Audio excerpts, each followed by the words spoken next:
Want to start winning more rallies and playing with unstoppable confidence? Your mental game is the key to unlocking your true badminton potential. In this video, I'll be sharing 5 powerful hacks to help you stay focused, forget about your mistakes, and play your best under pressure.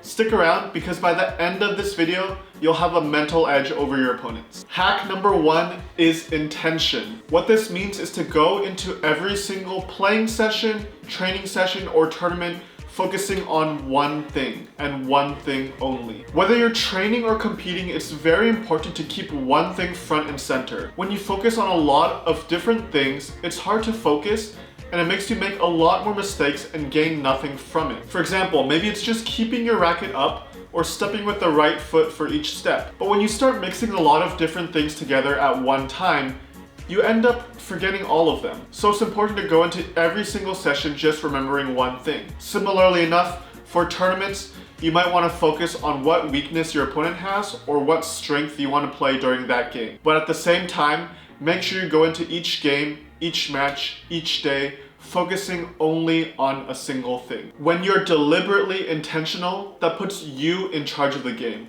and lets you control the rallies and dictate exactly what you want to do that day. Number 2, focus on improvement, not results. I always like to say it's winning or learning, because when you focus on winning or losing, you tend to only care about the outcomes and not the process. A lot of times when you focus only on winning, during your training or sparring sessions, you're really focusing on the mistakes your opponents make or their weaknesses. But when you focus more on learning and improving, during each session, you're going to try to find ways to improve your own game rather than focusing on your opponent's game. For example, if you focus only on winning, you might only punch clear to their backhand side because you know they have a weak backhand. But this doesn't work against everybody. Instead, you might want to focus on controlling the shot, keeping it down, because that's currently lacking in your own game. So make sure, instead of focusing on winning or losing, you focus on improvement. Winning or learning. Hack number 3 is to let go of your mistakes. Everyone makes mistakes, whether you're a beginner or a professional player. Heck, I make a ton of mistakes during my games too, so don't feel like you're alone there. The important thing is that you forget and you let go of your mistakes. The best athletes have a short memory because they can forget what just happened in the previous rally. When you dwell on your mistakes, you tend to make a lot of mistakes in a row. This is when you see opponents or other players go on a run, and sometimes when you watch your own tape, you can see that you're someone that loses 4, 5, or 6 points in a row. If that sounds like you might just be dwelling on your mistakes. There's a lot of different breathing patterns, focus, or thinking patterns that you can do to start letting go. Take a look online or on my website to learn more, but the general idea is just to forget the mistakes. Don't dwell on them and just move on. A very quick aside, if you're having trouble improving your game fast and with less effort, I made something just for you. It's a Badminton Secrets program which kind of compiles everything I've learned in the past 18 years of playing badminton, competing internationally, and working with a lot of world-class coaches. If you're interested, click the link in the description below, and no worries if you're not, let's continue with the video. Hack number 4 is positive self-talk.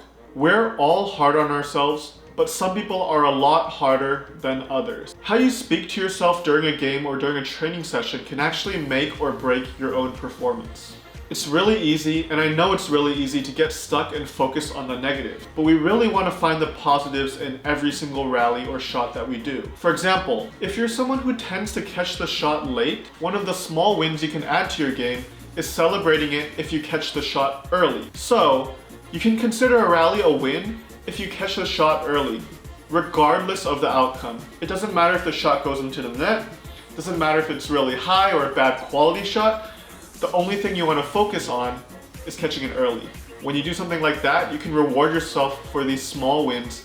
Give yourself some positive reinforcement so that you stay positive and don't talk to yourself negatively during the game. You can also develop something like a mantra, something easy to repeat, like stay confident, stay loose, I'm in the zone, and so on and so on. Repeat these every single rally to give yourself a little confidence boost and really just stay in your flow state. And hack number 5 is to manage your expectations. Regardless of if it's a sparring day, a training day, or a tournament, it's important to be realistic and to manage these expectations. Never expect too much from yourself, like if you're to participate in your first tournament ever and just thinking you're gonna win it all, but also don't expect too little of yourself. Don't think like you won't be able to do anything. Set some realistic goals that you can push yourself into, train hard for, and realistically achieve, because when you achieve it, you know that you're on the right track. Keep challenging yourself. Growth takes time and patience is key. So there you have it. Those are the 5 mental hacks to help you improve your badminton performance in your next session and over the course of the next several weeks and months. Which one did you like the most? I'm really curious to know in the comments below. Thank you so much again for watching, and if you like this video, I will see you in the next one.